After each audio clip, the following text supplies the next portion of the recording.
하나님은 가시를 통해서도 더 좋은 것을 주십니다 라는 제목으로 말씀을 나누겠습니다. 우리 하나님은 역설적인 은혜를 주시는 하나님이십니다.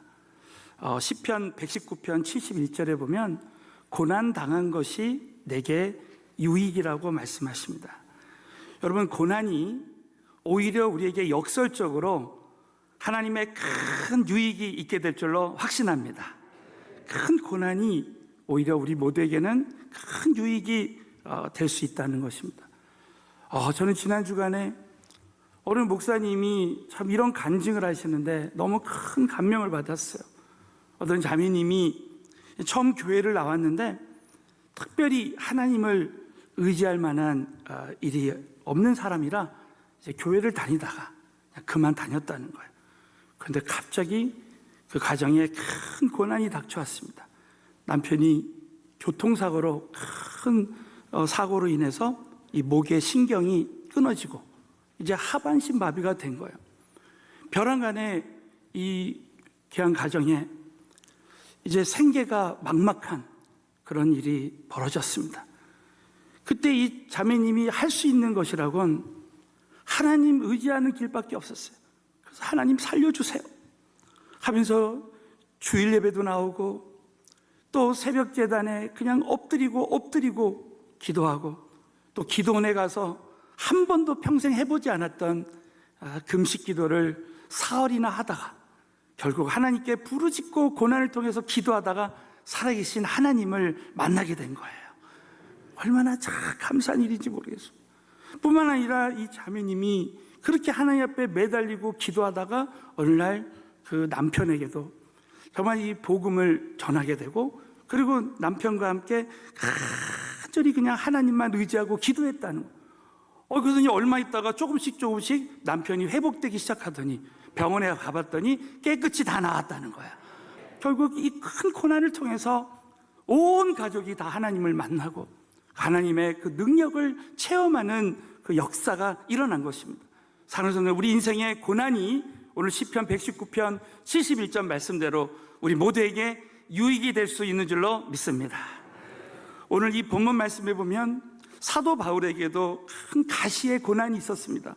여러분, 이 가시는 헬라어로 우리 한국말로는 가시지만 이 말뚝이나 뾰족한 창을 말할 때 이 단어를 쓴다는 거예요.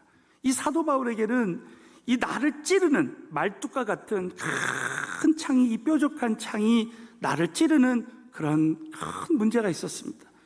그런데 이 가시를 통해서 오히려 하나님은 사도 바울에게 더 좋은 것을 주셨어요. 여러분, 우리 예수님께서도, 저는 이 사순절 이 기간에 말씀을 묵상하다가 우리 예수님께서도 가시가 있었어요. 예수님은 십자가에서 가시관을 쓰시고 그 뾰족한 창으로 찔리시고 정말 그 말뚝에 못을 박았습니다.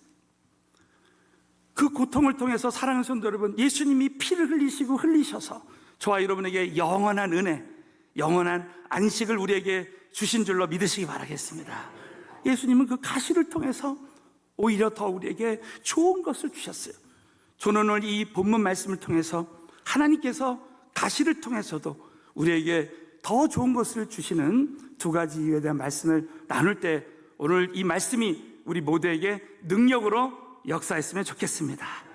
자, 첫 번째는 기도가 거절된 것 같지만 더 좋은 응답을 주시기 때문입니다. 우리 성경에 보면 기도에 4가지 응답이 있습니다. 여러분, 이 역대상에 보면 그 계속해서 한 사람 한 사람 그 족보가 기록되어 있습니다. 근데 유독 야베스에게만 많은 절을 할애해서 이렇게 성경에 나오고 있습니다. 그 이유는 하나님이 그 야베스는 이 히브리어 뜻이 고통이라는 뜻입니다. 어떻게 보면 운명적인 고통을 타고 태어났습니다. 그런데 여러분, 야베스는 그 운명에 머물지 아니하고 하나님께 담대하게 이렇게 기도합니다. 자, 우리 한번 역대상 우리 4장 10절 야베스의 기도를 큰 소리로 읽겠습니다. 시작. 야베스가 하나님께 아뢰어 가로되 원컨대 주께서 내게 복의 복을 더하사 나의 지경을 넓히시고 주의 손으로 나를 도우사 나로 환난을 벗어나 근심이 없게 하옵소서 하였더니 하나님이 그 구하는 것을 허락하셨더라. 야베스는 자신의 운명을 그대로 놔두고 거기에 머무르지 아니하고 하나님께 담대히 기도를 했습니다. 원컨대 주께서 내게 복의 복을 더하시고, 여러분 히브리어에는 세상급이 없어요. 그래서 복의 복을 더한다는 것이 바로 최상의 복을 달라는 거예요. 그래서 야베스가 최상의 복을 구할 때 하나님이 주신 줄로 믿으시기 바라겠습니다.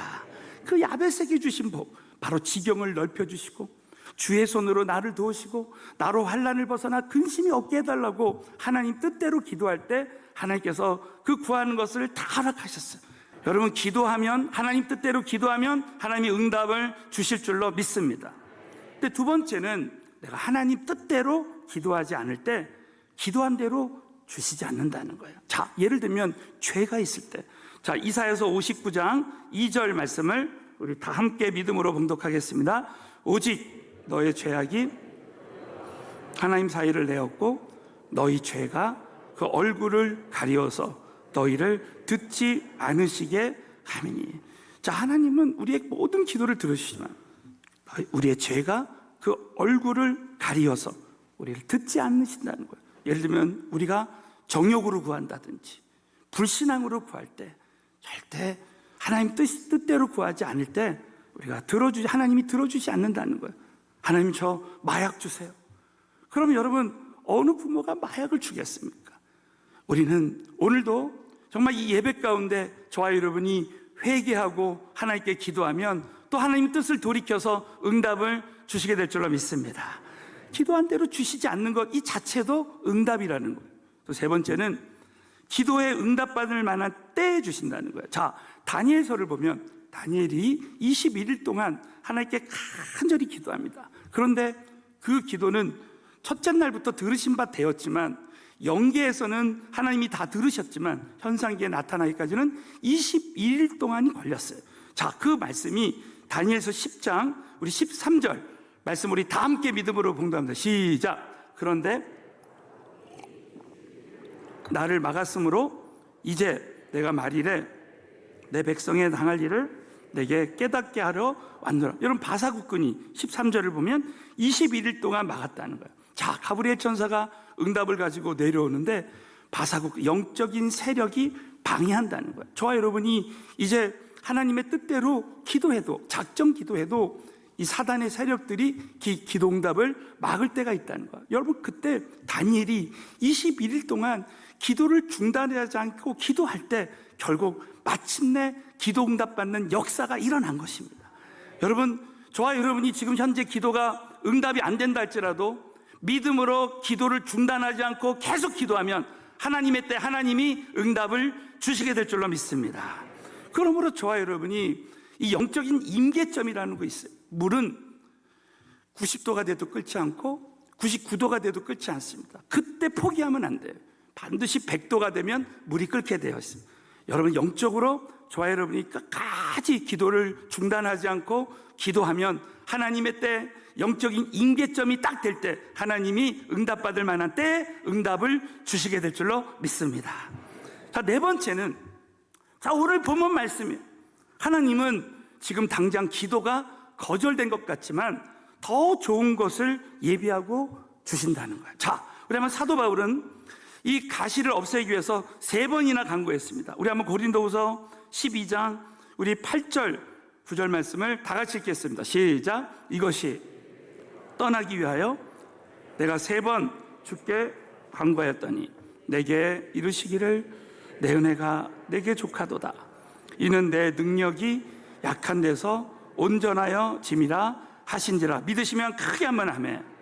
여러분, 사도 바울은 이 가시의 문제를 놓고 3번이나 주께 간구했습니다.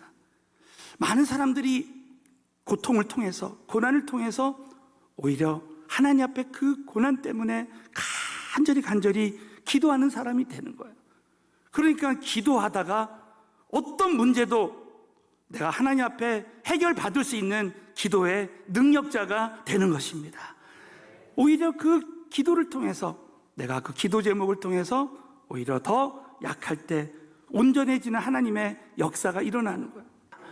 지나고 보면 정말 그 기도 제목을 통해서 하나님은 회개의 사람으로, 어떤 기도의 제목이 있어도 하나님 앞에 기도하면 하나님이 해결해 주신다라는, 정말 인간의 힘으로는 할 수 없는 문제가 있어도 사랑하는 성도 여러분, 기도하면 하나님이 더 좋은 것을 우리 모두에게 주시게 되는 줄로 믿으시기 바라겠습니다. 그러므로 저와 여러분이 이 기도응답에 이 네 가지가 있다는 것을 깨닫고, 특별히 오늘 이 네 번째, 하나님은 거절된 기도 같지만 하나님 우리에게 더 좋은 기도응답을 예비하실 수 있다는 거예요. 그것이 바로 하나님께서는 가시를 통해서 사도 바울에게 자고하지 않고 겸손하게 하셨다는 거예요. 자, 하나님이 쓰시는 사람들은 끝까지 하나님 손에 사로잡혀서 쓰임받게 하기 위해서 하나님은 끝까지 겸손하게 하셔서 우리를 쓰신다는 거예요. 여러분, 사도 바울은 자신이 정말 자랑할 거리가 많았습니다. 그는 최고의 가문에서 또 최고의 학벌을 가지고, 그리고 그는 로마 시민권을 갖고 있었어요. 최고의 신분을 자랑할 수 있었습니다. 뿐만 아니라 그는 루스드라에서 안전뱅이를 고치고, 또 손수건만 던져도 이적이 나타나고 기적이 나타났습니다. 뿐만 아니라 여러분, 고린도서 12장 7절을 보면 그는 여러 계시를 받은 것이 지극히 크다 그랬어요. 그래서 너무 자고하지 않게 하시려고 내 육체의 가시, 곧 사단의 사자를 주셨으니 이는 나를 쳐서 너무 자고하지 않게 하려 했다는 거예요. 하나님은 사도 바울이 이렇게 능력을 받고, 또 너무나 이 모든 조건들이 다 자랑할 수밖에 없는 그런 조건이고, 또 3층천에 올라가서 우리 사람들은 듣지 못했던 놀라운 계시까지 다 들어버렸습니다. 그래서 하나님은 가시를 통해서 그를 겸손하게 하셔서 지속적으로 그를 쓰시기 위해서 그렇게 했다. 그러나 사도 바울이 이것을 위해서 3번이나 기도했지만 하나님은 더 좋은 걸 주시기 위해서 하나님께서 그 모든 기도를 들어주지 아니하시고, 오히려 하나님께서는 생각하지도 못했던 은혜를 베풀어 주셨다는 거예요. 저는 이 말씀을 이렇게 묵상하다가 토스카니라는 그 유명한 지휘자를 생각하게 됐습니다. 여러분, 이 토스카니는 원래 첼로 연주자였다고 합니다. 근데 그가 심한 근시가 생긴 거예요. 심한 근시가 생겨서, 이제 안경을 쓰신 분들은 아시겠지만 저도 이렇게 안경을 좀 벗으면 앞이 전혀 뿌옇게 보이지 않습니다. 그는 심한 근시가 있어서 악보를 볼 때 악보를 볼 수가 없었다는 거예요. 그래서 연주자에게는 아주 치명적인 거죠. 그러나 그가 하나님께 간절히 기도했지만 그 근시를 고쳐주지 않으셨다는 거예요. 그래서 그는 그 실수를 하지 않으려고 연주용 악보를 통째로 외울 수밖에 없었다는 것입니다. 그래서 다른 사람들과 함께 연주할 때 그는 미리 그 악보를 다 통째로 외워서 이렇게 연주를 했다는 것입니다. 그런데 어느 날 지휘자가 갑자기 이제 입원을 하게 되어서 누군가 한 사람은 이제 지휘를 하지 않으면 안 된다는 거예요. 그래서 이제 그 연주하는 사람들 중에서 악보를 통째로 외우는 사람은 토스카니니 한 사람밖에 없어서 그때 처음으로 이제 지휘자로 데뷔를 했다는 거예요. 그런데 하나님께서는 그에게 그 지휘할 때 영감을 주셔서 너무 놀랍게도 천재적인 지휘를 하게 된 거예요. 그래서 여러분 아시는 대로 이 토스카니는 세계적인 명지휘자가 된 것입니다. 자, 이분의 간증은 자기는 심한 근시가 있었지만 하나님이 그걸 고쳐주지 않을 때 오히려 하나님이 더 좋은 걸 주셔서 하나님께서 정말 나를 지휘자로 마음껏 사용하셨다는 거예요. 사랑하는 성도 여러분, 저와 여러분이 신앙생활할 때 지금 당장은 거절된 것 같은 기도 응답이 있어도 사랑하는 성도 여러분, 하나님은 오히려 더 좋은 것을 예비하신다고 여러분 꼭 믿으시고, 하나님은 더 좋은 것을 주신다는 믿음을 가지시고 끝까지 믿음으로 감사하게 되시기를 예수의 이름으로 축원합니다. 두 번째는 약함을 통해서 하나님의 능력을 경험하게 하시기 때문입니다. 자, 오늘 이 말씀에 보면 하나님의 능력은 약한 데서 온전해집니다. 우리 고린도후서 12장 9절 말씀을 다 같이 믿음으로 읽겠습니다. 시작. 내가 이르시기를 내 은혜가 내게 족하도다. 이는 내 능력이 약한 데서 온전하여 짐이라 하신지라. 여러분도 믿으시면 크게 한번 아멘. 이 능력이 약할 때 하나님의 능력이 온전해지고 강하게 역사하신다. 성경에 보면 내가 너무 강하면 하나님이 역사하실 수가 없습니다. 모세가 너무 자기의 의지가 강하고 분노가 있어서 40세 됐을 때 히브리인과 애굽인이 싸울 때 그 애굽인을 돌로 때려 죽였습니다. 모세가 너무 강할 때 하나님 모세를 쓰실 수가 없어서 저 미디안 광야에서 40년 동안 광야 생활을 했습니다. 그래서 하나님은 우리가 약해질 때 약해진 우리를 통해서 하나님의 능력이 오히려 강하게 역사하시는 거예요.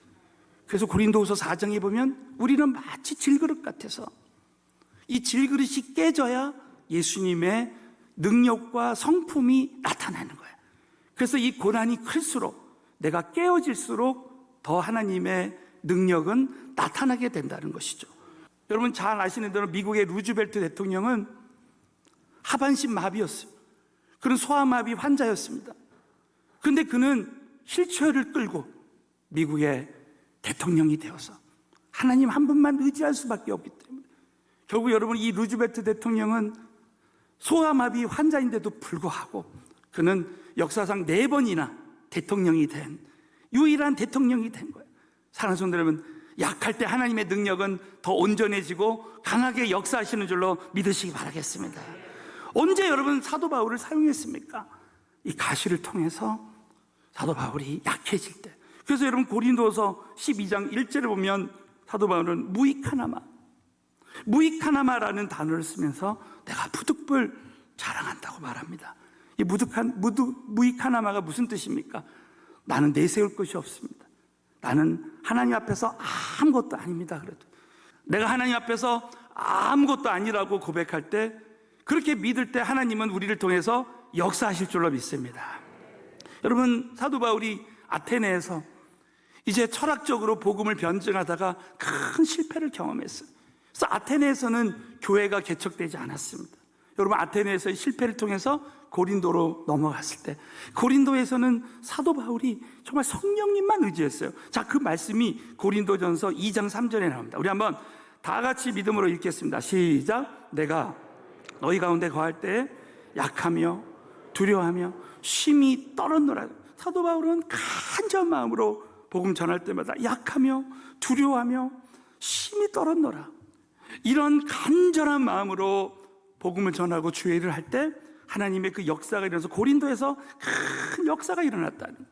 그러므로 하나님께서는 저와 여러분에게 때로는 가시와 같은 문제를 통해서 사도 바울처럼 끝까지 겸손하게 하셔서 우리를 쓰신다는 거예요. 그러면 우리가 이 가시를 대하는 영적인 자세가 얼마나 중요한지 모릅니다. 여러분 이 다이아몬드와 이 숯덩어리, 이 숯이 똑같은 이 원소, 이 탄소가 그 원소라는 거예요. 그래서 이 탄소가 다이아몬드가 될 수도 있고 보잘것없는 숯덩이가 될 수도 있다는 거예요. 저와 여러분의 인생에 지금 가시가 없는 사람이 없다는 것입니다.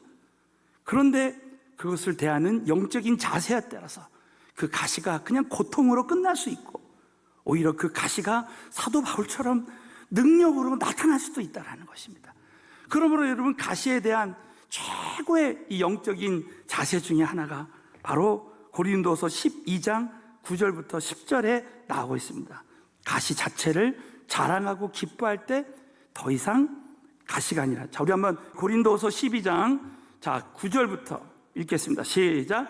이러므로 도리어 크게 기뻐함으로 나의 여러 약한 것들에 대하여 자랑하리니 이는 그리스도의 능력으로 내게 머물게 하려 함이라. 10절 시작. 그러므로 그리스도를 위하여 약한 것들과 능욕과 궁핍과 핍박과 곤란을 기뻐하노니 이는 내가 약할 그때에 곧 강함이니라. 이 사도 바울의 믿음의 고백이 우리의 고백이 됐으면 좋겠습니다.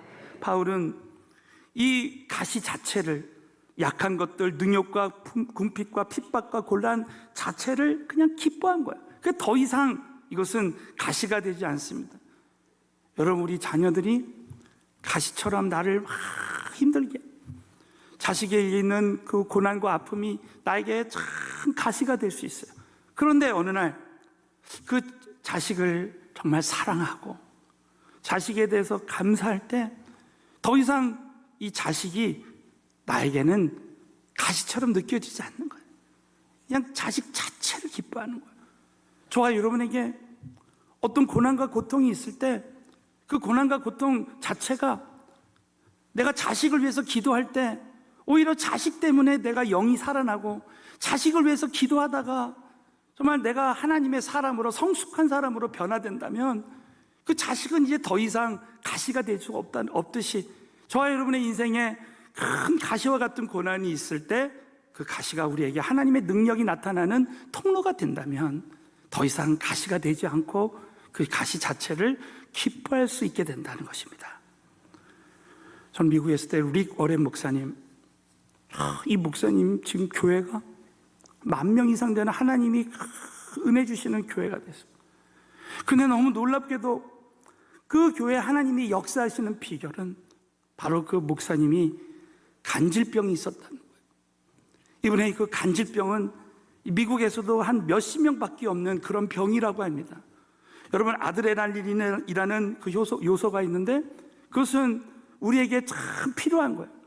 그러나 그것이 이 간질병이 되면, 몸속에 분비게 되면 그것이 온몸을 괴롭히고 그냥 순간순간 그냥 까무러치고 이 발작 증세가 일어날 수도 있다는 거예요. 그러니까 그는 목회할 때, 설교할 때마다 이 설교하다가 발작을 하거나 쓰러지지 않으려고 정말 하나님만 전심으로 전시하고 의지하면서 말씀을 전하다가 하나님의 역사가 나타나게 되는 것입니다.